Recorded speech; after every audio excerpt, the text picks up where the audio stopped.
but that's something that happened to him last time he was in prison. So he's been basically put from what is a sort of moderate situation to a really, really, really highly hostile situation. He's a much higher target now than he was when he was previously in prison because of publicity and because of, the rise of Islam. And it's basically gone into an extremely dangerous situation. He's really, really worried. Everyone's really worried. He wanted me to pass this out to you, to the public. He wanted everybody to know this. This is just passing on directly from him. And that's all I can say about it. Kaylin, this is surreal, like something out of a fiction novel or something of the old Soviet Union, where it's known that a lot of people get killed in the prisons by Muslims. The guy that put a piece of bacon outside the mosque, as you know, got stabbed to death. They've said they're going to kill him in prison. And then now to take him, a nonviolent offender, for reporting that there was a trial of Muslim rape gangs, other media reported it as well, to give him 13 months in jail, and then now to move him to a higher security prison. I know the lawyers don't want us to, obviously say the name of that, and that we've got all of this unfolding, and that he arrives at the new prison, and they're basically chanting in general population in a place with murderers and rapists and all sorts of horrible people. This is like the old biblical thing where they throw you to the lions. I mean, this is like taking somebody and cutting their legs up and throwing them into piranha-infested waters in the Amazon Delta, River Delta. I mean, this is insane. As a good personal friend of his, I know, the guy he really trusts, I know you can't get much of the family, but how are you taking it? How is the family taking it?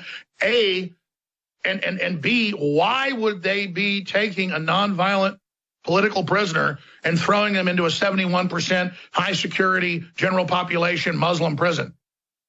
Well, A, we're really, really, really worried about it. It's the most devastating news possible. Things actually seem to be going okay. Looked like we'd be able to get him out early. Looked like we'd be able to actually have success with the case, and he was safe. He was feeling positive because of the protests, and it's just turned everything upside down for us. Obviously, it's terrifying. It's really, really the worst thing. I've worked with Tommy almost every day for the last 15 months, and it's really, it's a massively personal thing. It's terrifying. It's really horrible. Everybody who knows him and who knows his information now is equally as upset and disturbed by it.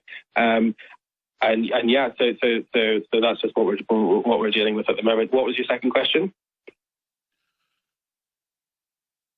Why would they do this? Why would they want to make him a martyr when there's a very good chance he will be killed or physically harmed? Well, I mean, it's to get rid of him. I think the protests have been heating up. We've had people climbing over the gates of Downing Street. We've had tens of thousands, 30,000 people the other day rioting and going nuts in the street because of him. And I believe they want to get rid of him. They don't want this to happen anymore. In the last hour, YouTube, I've just received a notification on my phone about 25 minutes ago saying that they've removed his video on YouTube that says, "I won't be around for much."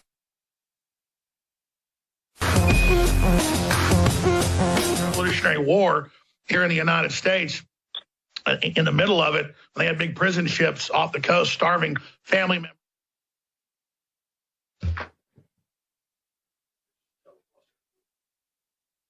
Well, very briefly, I mean, the only thing I can say about it is this is sort of, after knowing him for so long and being in really hostile environments, being in no-go zones and things like that, the most extreme things, this would be the most worried and nervous that I've ever seen with him, ever. So it's something that's, I mean, I don't know if that sort of explains it. Well, I know what's going through his head. He's not thinking about himself. He's thinking about his children. He's thinking about his wife. He's thinking about the fall of the UK. And I guarantee you, he's in there thinking. We're going to continue. Imagine you're a pro-nationalist, pro-freedom guy. You see little kids being sold into sex slavery.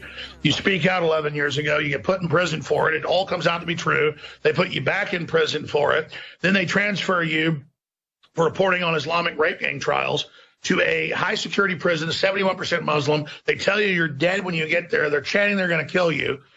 You then talk to your manager. He comes on. The lawyers say don't do it. All that happens. I taped that here from my hotel room. That's why I guess I sent him a bad file with a glitch earlier. That's my fault. This is all on the fly here.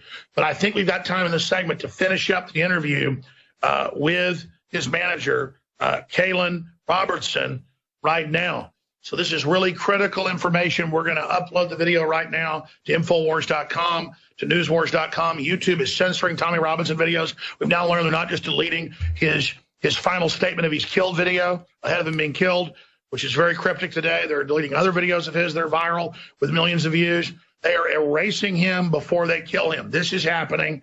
So, again, here is the rest of the important interview that they don't want you to hear. Please, on Twitter, Facebook, YouTube, everywhere, local radio, TV, get this out. They want to quietly have him fade away and be killed. They're shipping a nonviolent political prisoner, a journalist prisoner, like we're China, to a high-security Muslim, 71% Muslim prison where they send political dissidents to be killed by the Muslims. That's how you're executed in Europe and the UK. So he's facing certain execution, folks. You can't hype this up. And he just said, say bye to my wife, bye to my kids. A lot of stuff I can't tell you, he said, but they told him, we're going to kill you. And they're chanting and banging the walls, we're going to murder you. And they've got him in general population. He could be dead right now. So here it is. He's always thinking about his children. He's thinking about his wife. He's thinking about the fall of the UK. And he's just, I guarantee you, he's in there thinking, my God, it's worse than I thought. My own government's been captured. They put me in the middle of an Islamic high-security prison with them chanting, we're going to kill you, we're going to kill you, we're going to kill you, we're going to kill you, we're going to kill you tonight. That's what you told me, he said. And you told me some other things he said. And I know, just as we talked 20 minutes ago before we taped this, that Tommy's told you that he wants you to go on air. So you've done what Tommy asked you to do. Yeah, I mean, there's a lot of advice against it. There's a lot of things up against us right now, but and things for us and things for and against the right reasons. But against all of that, he wanted this information to come out personally, and that's why we did it. That's why we said against the advice, against that stuff.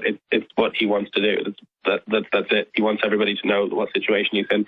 He wants everyone to know that if something happens to him, at least everyone knows the truth. That's at his core about what he's always been about. At least people know what's happening, and that's what he asked for. Well, Kaylin, I've interviewed you many times, watched your amazing work, taking Tommy to the next level with your production, your skill, your courage, you and Miss Brown, everybody else. But I want to just say this. I don't know your background, your religious beliefs, but there are no atheists in foxholes, and I think we should really pray for discernment, pray for Tommy Robinson's safety, for your safety, for his family's safety, for Lucy Brown's safety, and for the awakening to continue and put a hedge of protection up around Tommy. But Tommy has chosen, he said this, to die if he has to, and the fact that they took his video down that I think we have saved at the office. So let's try to, later when I'm live again, I'm going to play that message, probably tag it on the end of this tape thing we're doing when we air this live later. That powerful message of I won't be around much longer. Wow, the day they put him into a high security prison, 71% Muslim, and they're saying we're going to kill you, and the guards tell him you're not liked here. We don't like you. I don't like you either. I have the death sentence on 12 systems. Here, let me get you something. No, you'll be dead. I mean, that's what this is, and this is the arrogance of the despots to think that they can basically put him in there to be stabbed or killed or acid attacked in these prisons where, I mean, maybe, I know you've got to go because you said you got the family and lawyers all calling you up to get off as soon as you just learned this 30 minutes ago or whatever. But can you speak to just the history so I don't get it wrong? There's so much of what he went through in prison, what's already happened to him. Well, he's been put into a room directly with terrorists who are in the Class A prison that he was in a few years ago, specifically plotted against to blow him and the EDL up. He was locked in a room with them, with 4 of them for a few hours, who really, really badly beat him up, who tried to kill him, who he's been in a situation where he walked into a room and some Somali Muslim man had thrown boiling water with sugar in it in his direction, which is called napalm. It melts all your skin off. He's had so many attacks and so many close calls, been in hospitals countless times, stitched up, sabotaged, so many different things. There's pictures of it. That's basically the brief history of just skimming over what he's been through throughout UK prisons. And it stopped in 2014 when he got a bit of a bigger profile again. He started going on the internet. They seemed to kind of back down, and now it's just all going. It seems like it's all going through that process again.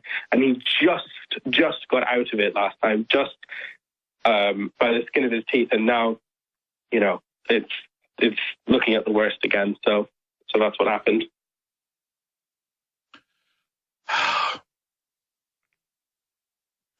It just shows how far we've fallen, and he is such a champion for the family, regardless of all the incredible lawyer bills you've got. I know you guys have got new lawyers, and you guys have been trying to get him out. It's a big national issue. They've obviously made the decision just to kill him, hopefully thinking that'll make it go away. The tyrants are so insane, just like Hitler bombing London turned the Brits from being against war for war.